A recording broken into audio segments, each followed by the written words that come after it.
Hər birinizi salamlayıram mən bu növbəti videomda və bu dəfə mən bir neçə gün bundan qabaq bir statistikini paylaşmışdım öz sosial şəbəkədə, Facebook hesabımda. Bəs kimlər PowerPoint-dən istifadə edə bilmirlər, prezentasiya hazırlaya bilmirlər deyə daha doğrusu kimlər prezentasiya hazırlaya bilmirlər deyə bir sorğu statistiki paylaşmışdım. Nəticə etibarilə tələbələrin əsasında cavab verdilər və çoxu bildirdi ki, biz hazırlaya bilmirik. Hazırlayanlar isə deyirlər çox sadə olur prezentasiyamız.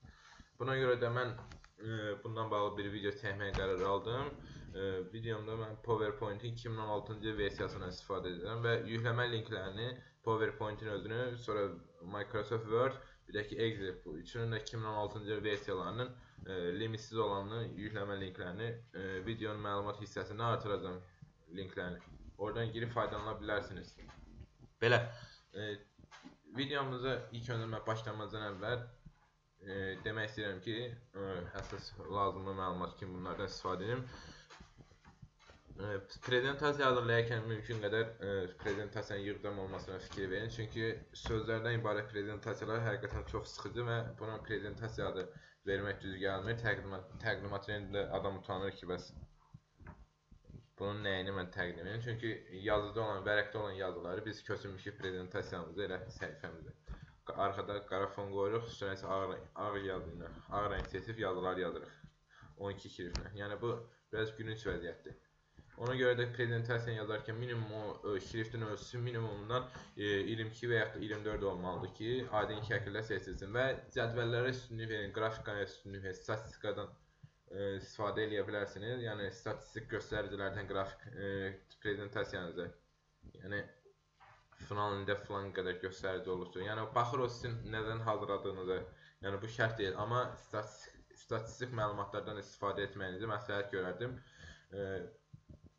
Prezentasiyada da bir şey də deyim ki, məsələn, dərs üçün biz prezentasiya hazırlayırıq, dərsin hamısını biz oraya yerləşdirməli deyilik. Çünki tələbə dostlarım var, prezentasiyanın hər şeyi hamısını yazırlar prezentasiyanın slaydlarına və oradan oxuyurlar. Elə üzrünə baxın. Müəllimlər də çox var, ona uyğun qiymət yazırlar. Bir də görürüz, tələbə deyir, bəs müəllim əziyyət çəkmişəm, gecə yatmamışam, bunu hazırlamışam.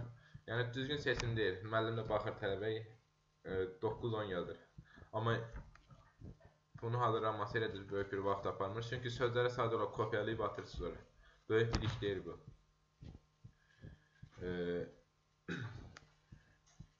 Belə, bunları dedim. Mən başlayayım ilk öncə prezentasiya proqramı, yəni PowerPoint proqramında funksiyalarını sizə başa salım. Sonra isə nümunə kimi bir prezentasiya hazırlayacağım sizə. Yəni praktiki də görəsiniz deyə. Video biraz uzun ola bilər. Ona görə həmin o hazırlama hissəsini sürətləndirəcəm. Çox sıxıcı olmasın bu səbəbdən. Başlayaq. PowerPoint 2016 versiyası ən axırıncı versiyalardan biridir. Düzdür, bundan sonra biri də çıxdı. 365 versiyası.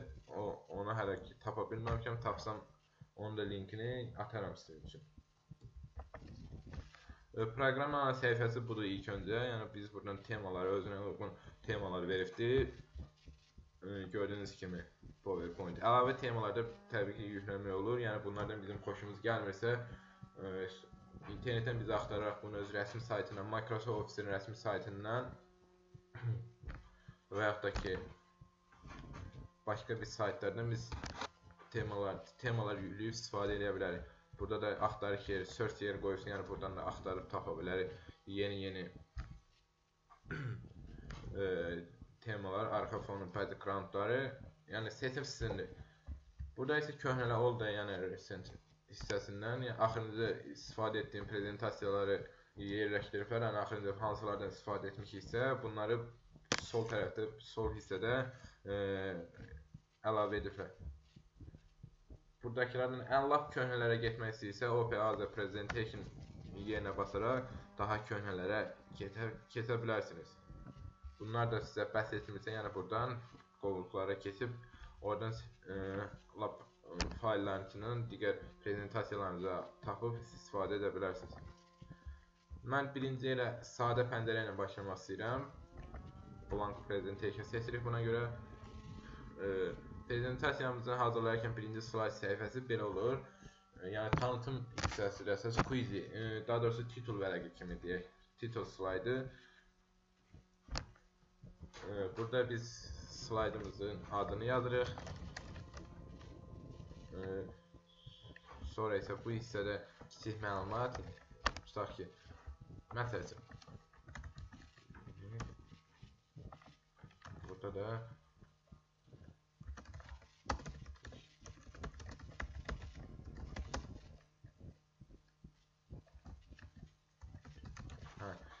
burada universitetimizin adı və yaxud da nəsə də indi özümüzdən istədiyimiz sözlərdən istifadə edib prezentasiyamızın titul vərəqini hazırlaya bilərik. Burada biz ölçüləri, yəni xəttkeş hissəsini görürsünüz yəqin. Buradan ölçüləri nizamlayırıq. Sonra yazımızı videonun formasını buradan dəyişirik. Yəni bilirsiniz çox ehtimal bunları. Mən deməyimə ehtiyac yoxdur. Yəni də təkrar kimi deyirəm. Qalınlaşdıraq. Kölgələşdirmək, ortadan xətt və s. kimi özelliklər var. Format buradan olaq dəyişə bilərik biz yazımızın formasını gördüyünüz kimi və yaxud da ki burada. Buradan da müxtəlif effektlər verərək yazımızı daha cazibədar edə bilərik. Nəysə, keçək bu hissəyə. Sol tərəfdə olan slaydın sayını və yeni slaydları əlavə edərkən bu hissədən istifadə edirik. Burada new slide sözünü seçirik. Sazda slide, Ruscada sazda slide sözüdür bildiyim qədərilə. İkinci slaydımızda birinci slayd vərəqimizin arasında fərqi görməyinizi istəyirəm. Biz buradan da seçə bilərik yeni slayd yaradarkən onun növ formasını da seçə bilirik. Məsəl üçün iki hissəli burada görürsünüz yəqin. Burada cədvəldir, diaqramdır, sxemlər və s. hamısı, şəkil, video, linklər hamısı üçün yerlər ayrılıbdır. Biz onu lap iki pəncərəli edə bilərik və bu yazı yeri click to add title yazı yerin başlıq yerini və bu hissənin özünə də tekst yaza bilirik. Hamısını əlavə edib rahatlıqla istifadə işlədə bilirik. Yəni növün formasını iki dənə açdıq.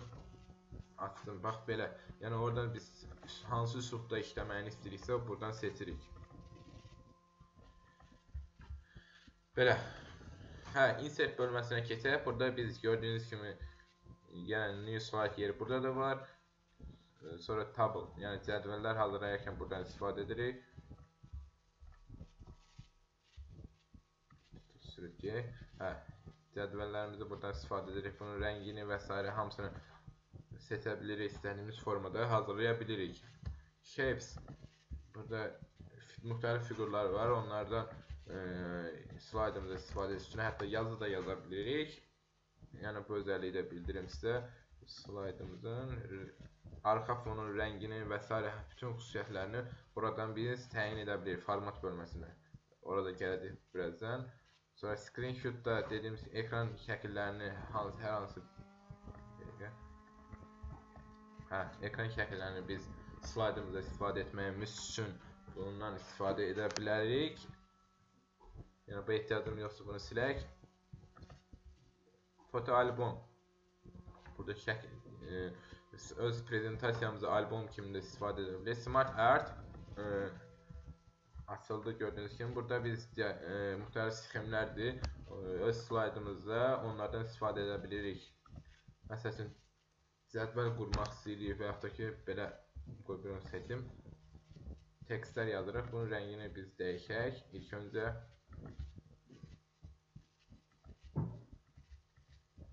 dəyişərəm sonra. Format shapes.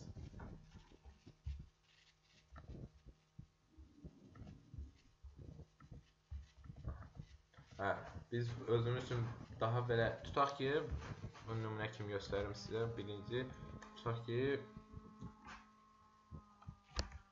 feilin 6 halı var. 6 halı var. Bura 1 yazırıq. Yazıldı ama.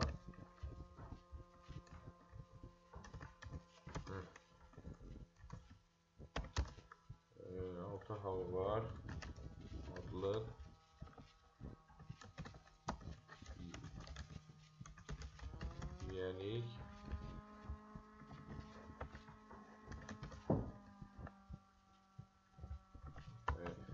əlavələr edirik. Bundan 4, 5, 6. Hə, adlıq, yelik, nəsə, yönlük,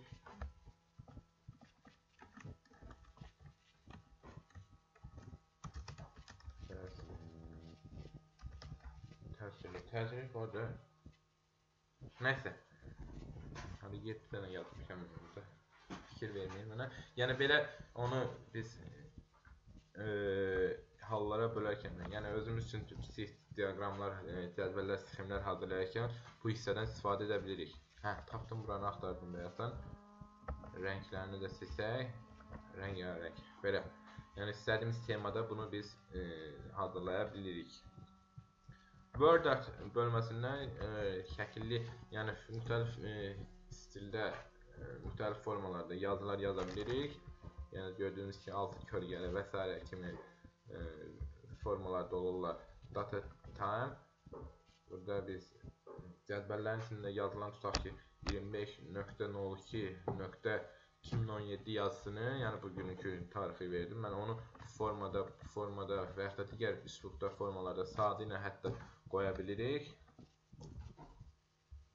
Slide number. Slaydımızı nömrələməyi də buradan edə bilərik. Nəysə. Hə. Burada düsturlardır. Trigonometriya düsturları, çətin düsturların bir hissəsini artırıqlar, simvollardır. Simvolları istifadə etmək üçün buranı açırıq. Yazı seçənlər simvolları müxtəlif, hansı ki klaviaturada olmayan simvollar var. Video, audio, screen recording, yəni ekran videosu. İndi hal-hazırda mən ekran videosunu çəkirəm. Onu sonradan bu slaydımda istifadə edə bilərəm. Desing bölməsinə keçək. Arxa fonun rəngləndirilməsi, yəni həmin bu hissə. Belə. Yəni arxa fonun hansı temada olmağını istəyiriksə biz buradan seçirik. Sizə ən çox lazım olan hissələrdən biri budur. Daha gözə yatımlı, daha cazibədar bir slayd istəyiriksə, yəni arxa fonun rəng seçimində, tema seçimində diqqətli olmanızı məsləhət görərdim. Mən əsasən bundan istifadə edirəm, bu temadan. Ən sevdiyim temalardan biridir. Hə, burada elə böyük bir şey yoxdur. Keçək. Buranı da başa salın. Burada biz temamızı, arxa fonun temasının rənglərini də seçə bilirik. İstədiyimiz üslubda. Keçək bura. Burada pəncərələr arasında keçid hissəni seçirik. Yəni bir pəncərədən digər pəncərəyə necə keçməyini istəyiriksə. Biz bunu saniyə ilə də qoya bilərik. After sözünü görürsünüz yəqin burada. After sözün qarşısındakı xananı işarələyirik və tutaq ki 2 saniyə sonra bunu keçməyini istəyirik. Onun mouse kliki yığışdıraq. Amma saxlaya da bilərik. Bizdən asılıdır. Hə, bir də ki bu keçid hissələrinin formalarının var. Özünə ait. Bunların özəl bir formalardır. Bunun özünün də forması var. Belə olmanı istəyirik. Və yaxud da səslə keçsin.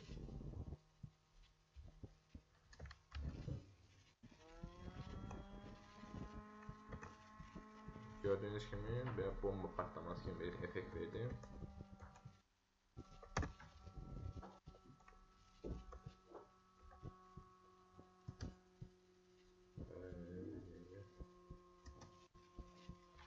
Belə. Bu da belə. Sonra isə animation. Tutaq ki bu hissəni, bu söz olan hissəni necə ekrana necə gəlməyini istəyirik, onu seçirik. Gördünüz. Yəni ekranda olan qrafiti, cədvəldəki şəkil hamısı nə yerləşdirməksə, onların hansı formada gəlməyini istəyiriksə, təbii ki onun da bir növləri var.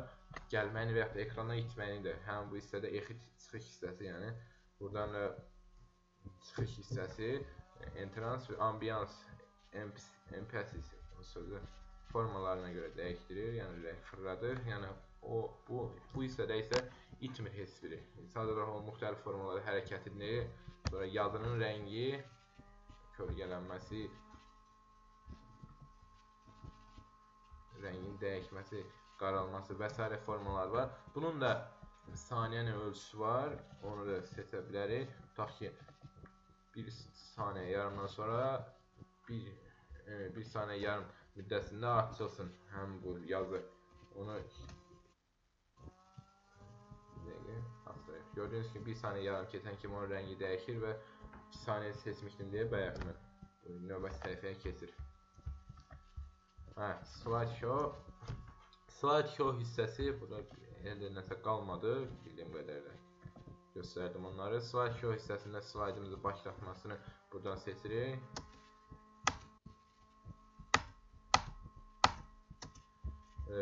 Review. Bu hissəni heç istifadə etməmişəm, düzü. Ona görə elə məlumat verə bilməyəcəm. Buradan da elə bir vacib bir şey yoxdur.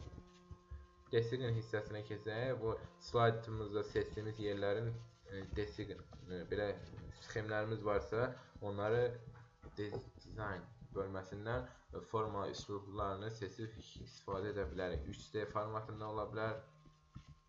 Belə müxtəlif formalarını seçib istifadə edirik. Bu da var. Nəsə, yəni belə format isə burada yazıların formatını dəyişə bilirik. Oxunmadı. Sonra şəkil ataq bura. Bayaq kimi insert bölməsindən bir dənə screen götürüm atım. Həm bu şəkili biz buradan format bölməsindən müxtəlif formalarda edə bilərik. Belə. Mümkün qədər hamısını mən başa salmağa çalışacağım. İndi isə bir dənə sizin üçün slayd hazırlayayım. 5 vərəqlik. Bu hissəni sürətli modda keçəcəm ki, çox uzun çəkməsin. Belə. Mən başlayayım onun hazırlanmasını. Yəni bunları sileyim. Buradan başlayacağım. Onun üçün new slide.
Burada bir cədvəl. Belə, mən bu dəfəki videomda sonuna gəldim və yenə də bir daha xahiş edirəm kanalıma abunə olmağı unutmayın. Bir də aşağıda abunə ol sözünün yanında bildiriş al butonu da var. Yəni düyməsi var. Onu da aktivləşdirsəz növbəti videolarımızdan xəbərdar ola bilərsiniz. Yəni izlədiyiniz üçün bir daha təşəkkür edirəm. Növbəti videolarımıza görüşənədək. Hələlik.